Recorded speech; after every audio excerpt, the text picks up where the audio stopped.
Hello and welcome to the Flourishing Introvert Talks with me, Jo Rawbone. This is the podcast that celebrates the natural gifts of introverts so that we can flourish in all situations. Episode 224. Mountains or molehills? You decide. Whenever I've taken a long, hard look at my life, I usually get to the point where I know what changes I need to make, but making them is altogether another matter. In the past, I've found myself making excuses, procrastinating, knowingly using displacement activities, and generally getting disheartened. I can get into quite a funk. It's at these times that Gladys, my inner critic, ably supported by her sneaky sidekick Ronnie, my inner saboteur, become ridiculously overactive, which makes the whole process so much more difficult. It's not that I dislike change, I actually enjoy it most of the time. My main problem is that in those moments I doubt my ability to do what's required. So this episode will ring bells with you if you've ever found yourself in a similar situation, stuck but daunted. It's about how to move forward if you want to or need to change but feel disempowered and daunted by the obstacles.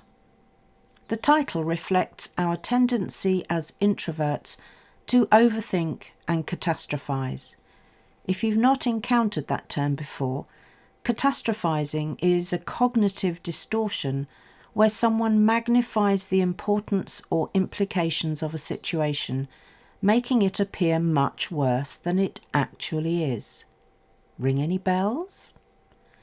It's important in those moments to get things back into perspective so we can tackle the very real obstacles with ease and efficiency. I regularly use Mick Cope's fantasy ladder model when I need to get things back into perspective. Anyway, in the last episode, I talked about the importance of making a plan and being prepared to flex the plan when needed.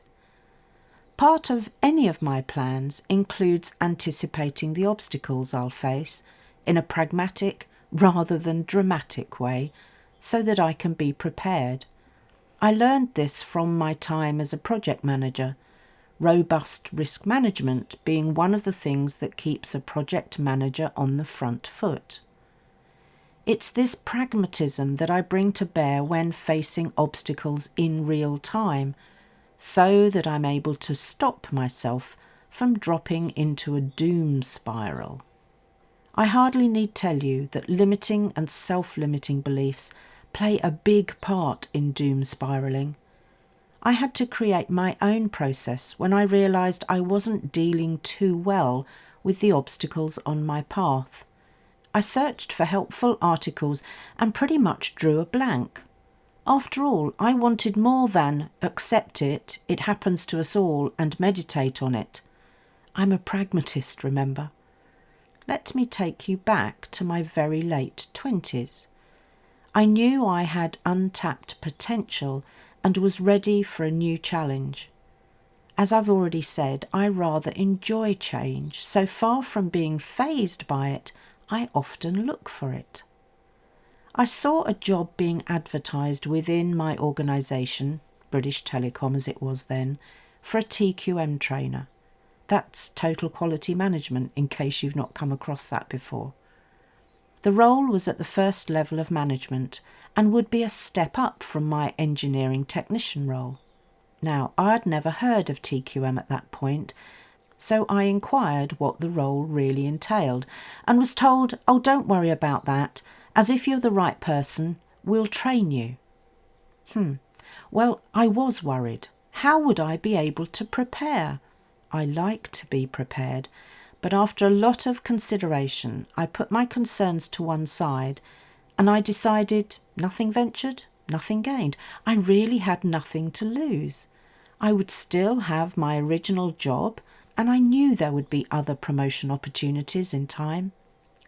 My curiosity had been sufficiently piqued and my nervousness now calmed, so I applied.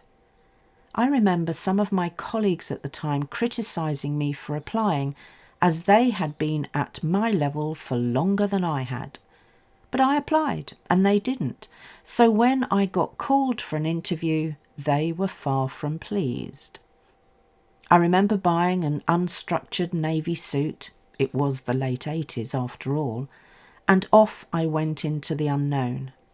I remember bits of the interview to this day, and it's fair to say I was gobsmacked when I got the job. That was the start of my career in learning and development, something that ultimately became my vocation. I consider myself so fortunate. As you can imagine, I'm so pleased that I kept those obstacles in perspective and put my fears to one side. I might not be doing what I'm doing now if I hadn't. So, here's my process, and it's ideal. Firstly, identify the obstacle. When something is in your way and stopping you, take sufficient time to look at it objectively in order to assess its real heft. Using the impact and probability scoring is a pretty good way to do this if you're anticipating obstacles. If it's right there in front of you, then we're just looking at impact. Next, determine its nature. Some of my obstacles have included unhelpful people, limiting beliefs, imagined roadblocks, and ineffective processes. So it's important to take a good long look at the things stopping you and categorise them. I like to use the control, influence, concern circles, but I had to learn to be honest, as all too often I'd deny I had control when I did and try to control things that I couldn't. Next, engineer the plan. I use this wording deliberately, as having identified and assessed the obstacle, I want to devise a systematic approach to implementing the required solutions. This is no time for back of a fag packet thinking. The solutions will be a mix of things that I can do on my own and those that I need help or support with. Next, action taking. Having devised the approach, it's time to put the plan into action. And remember, life is an experiment and circumstances change, so sometimes our plans need to be flexed. As the saying goes, this is where the rubber hits the road, and it's the toughest part. Up until now, it's been all about the thinking. Now it's time for the doing. Last in my ideal process is learn. Any time we take action is an opportunity for learning in my book. I can't envisage a time when I won't face obstacles of some sort or another, so learning how I respond each time so I can do better in the future makes perfect sense to me. I know that it's unlikely that I'll face exactly the same obstacles again, but having confidence that I deal with them effectively and without catastrophizing is important to me. For those of us prone to catastrophizing, the STOP acronym, so often used in therapy, is a great first step. Firstly, literally stop, then take a step back so you can observe before proceeding. Stop. And let's not underestimate the stress reaction that obstacles can evoke. The thing is, though, this can become a vicious circle because stress can impact our behaviour and our behaviour can cause further stress. So we need to become attuned to our own stress responses and pay attention when we notice ourselves getting stressed. I've always said I don't really get stressed, and that's because my responses are different to those that we often consider typical. I'm a type B stress personality if you've ever completed the test, and the following descriptions fit me pretty well. Relaxed attitude, even-tempered nature, prepared to be flexible, adaptable to change, laid-back attitude, tendency to procrastinate, patient. Now that sounds pretty cool, doesn't it? But this isn't all good news, as type Bs like me can also be too relaxed about our own health, something that became apparent in my recent health screening. I don't get irrational or short-tempered, and even my husband agrees with this. I don't lose my appetite or weight, come to that. The only real effect I notice is that my sleep deteriorates, both in quality and in quantity. So I have to pay super close attention to that and use that as my marker. Now, if you'd like to explore an expansive video version of this topic with a twist, I invite you to check out my show, Dropping Pebbles in the Pond, on our YouTube channel, Flourishing Introverts Media. So as I conclude this episode, I want to remember that my father cautioned me as a child not to make mountains out of molehills, and his advice has stuck with me ever since.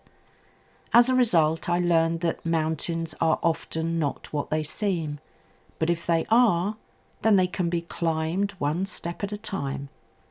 I'd need the right gear and support, but mountains in and of themselves are not a reason to stop or retreat. And, of course, another option is to go round the base of the mountain, if that's more appropriate. My question to you, therefore, is, where are you guilty of making mountains out of molehills? So when things stop you in your tracks, real or imagined, the most important thing is to stop, quite literally, and then assess the situation realistically. You know now that you have the ideal process for overcoming them.